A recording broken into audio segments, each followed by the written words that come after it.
Hello hello, bienvenue sur le podcast Les choses de la vie. Les choses simples sont belles, partageons des ondes positives et profitons pleinement de chaque instant précieux que nous offre la vie. Si tu es ici, c'est parce que tu veux des tips pour profiter de chaque instant. J'espère que mon contenu te plaira et je te dis à très vite. J'ai envie de te parler de gestion d'argent au sein du couple parce que, en fait, statistiquement, c'est le sujet qui est à l'origine du plus grand nombre de divorces et de séparations au sein des couples. Et parce qu'en fait, il n'y a pas vraiment une stratégie de gestion financière qui a été mise en place entre conjoints. Et en fait, la plupart des couples, ils vont mettre en place des finances en commun, notamment via un compte joint. Et en fait, ce compte joint, c'est problématique parce qu'on se dit souvent, on va mettre 50-50 et on va pas forcément penser à ce que ça implique. Je vais revenir dessus un peu plus tard, mais c'est vrai qu'en fait, pour chaque couple, c'est différent. La stratégie qui est mise en place est différente et en fait, il faut mieux s'adapter à chaque situation et pas essayer de faire comme les autres. En fait, il y a 3 possibilités. En fait, ça peut être déjà, la première, c'est soit partager les dépenses, c'est-à-dire celles qui sont fixes et variables, soit elles sont entièrement partagées au moyen d'un compte commun sur lequel les salaires en fait vont être déposés. Soit en fait, on va séparer les dépenses de la vie commune et les dépenses individuelles, c'est-à-dire que les dépenses fixes comme les crédits immobiliers, les factures, les courses alimentaires sont partagées et le reste va être pris en charge de manière individuelle en fait par chacune des parties prenantes. Et la troisième option, ça va être la séparation totale des dépenses, c'est-à-dire chacun pour soi, aucune dépense n'est mise au commun et chacun prend en charge en fait les postes dépenses particuliers, comme chacun en fait va s'occuper de son loyer ou chacun va contribuer au paiement des factures et aux dépenses de la vie courante en fait.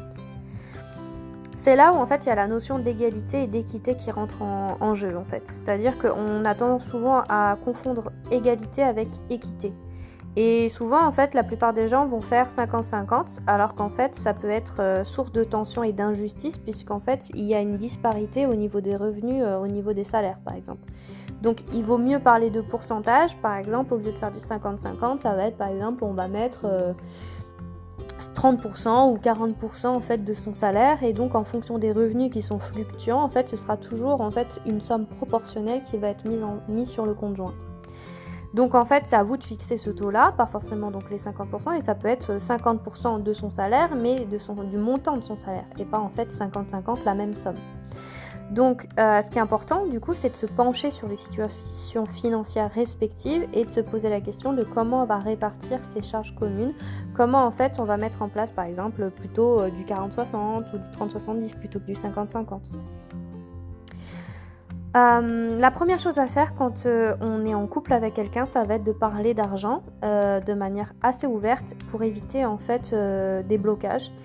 Ça paraît en fait évident, mais c'est vrai que ça peut être un sujet tabou et voilà. Et en fait, il faut absolument que ça devienne naturel et fluide.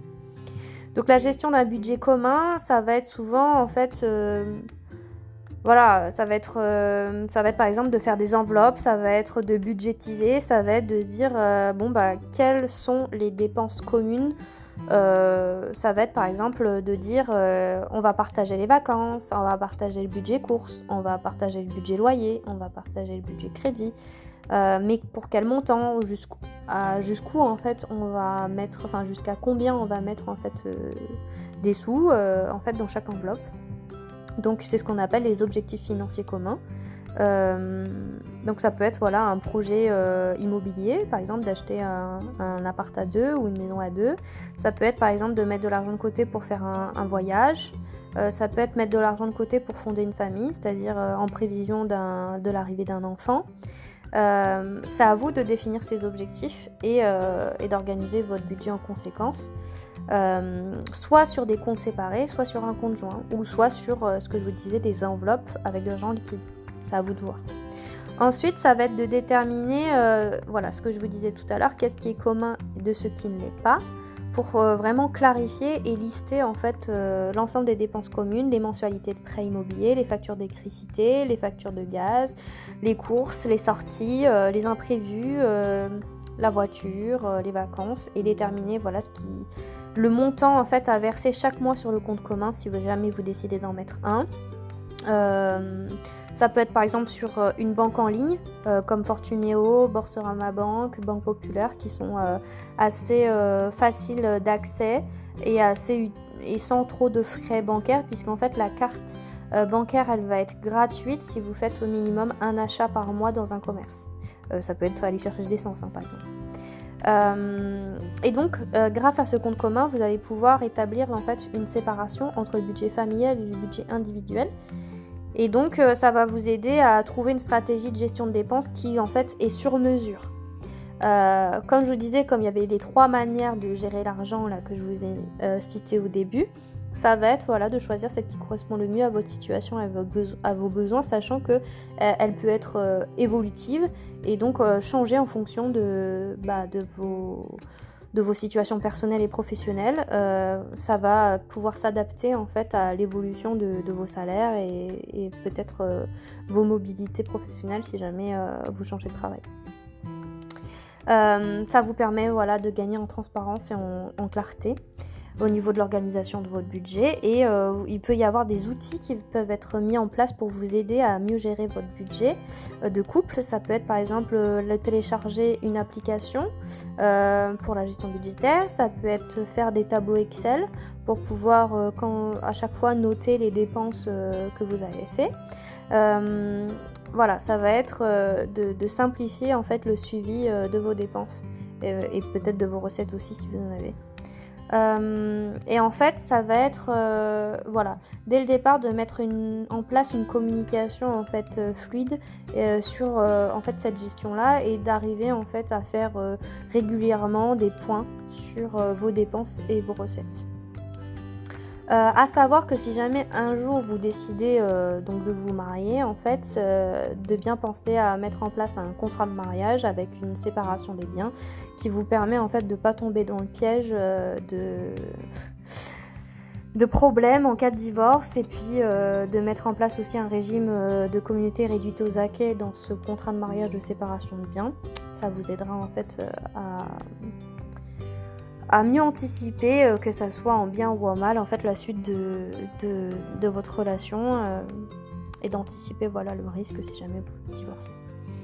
Sachez qu'en fait, quand l'un des deux conjoints va contracter en fait une dette, ça vous permettra d'être protégé en fait.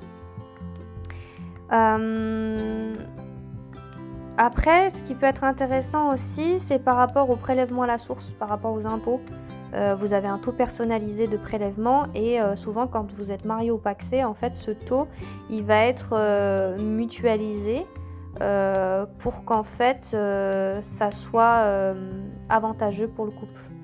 Surtout quand il y a une disparité de revenus, quand l'un des deux en fait gagne plus d'argent ou gagne moins d'argent, en fait il va se retrouver à payer plus d'impôts, c'est pas très équitable. Par contre, celui qui va toucher plus d'argent, en fait, il va payer moins d'impôts. Mais d'un autre côté, vous pouvez aussi remédier à cette injustice, on va dire, en optant pour un taux individualisé. Et ça, vous pouvez le faire directement sur le site des impôts. Après, vous pouvez avoir le choix aussi de tout mettre en commun. Mais ça, c'est la solution qui est souvent adoptée par les couples. Mais c'est pas sans danger parce qu'en fait, il y a des gros risques de tension. Puisque si vous ne définissez pas les dépenses, en fait, le jour où vous allez vous séparer ou le jour où quelqu'un va faire des dépenses exorbitantes et que vous n'êtes pas d'accord, ça va poser problème et donc ça va mener à des conflits accrus en fait au sein de votre couple et c'est pas l'idée. Donc ce qu'il faut, c'est vraiment de budgétiser par poste des dépenses en fait ce dont vous avez besoin, ce qui est de l'ordre du commun et ce qui est de l'ordre du personnel. Par exemple, pour tout ce qui est achat de cadeaux pour la famille, pour les amis, en fait, ça va être des dépenses individuelles. Ça va pas être sur le compte commun. Ça paraît logique, mais d'un autre côté, des fois, ça n'est pas si logique que ça. Donc voilà, je vous invite vraiment à mettre en place ce dialogue dès le début d'une relation.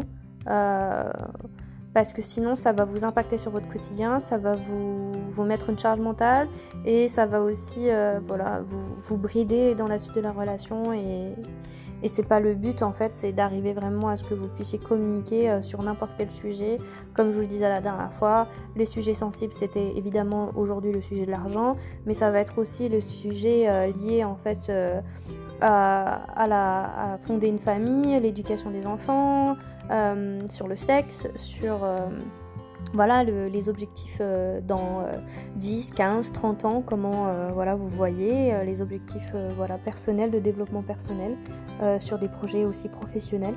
Donc c'est vraiment d'arriver à aborder ces sujets-là de manière la plus fluide et la plus ouverte possible.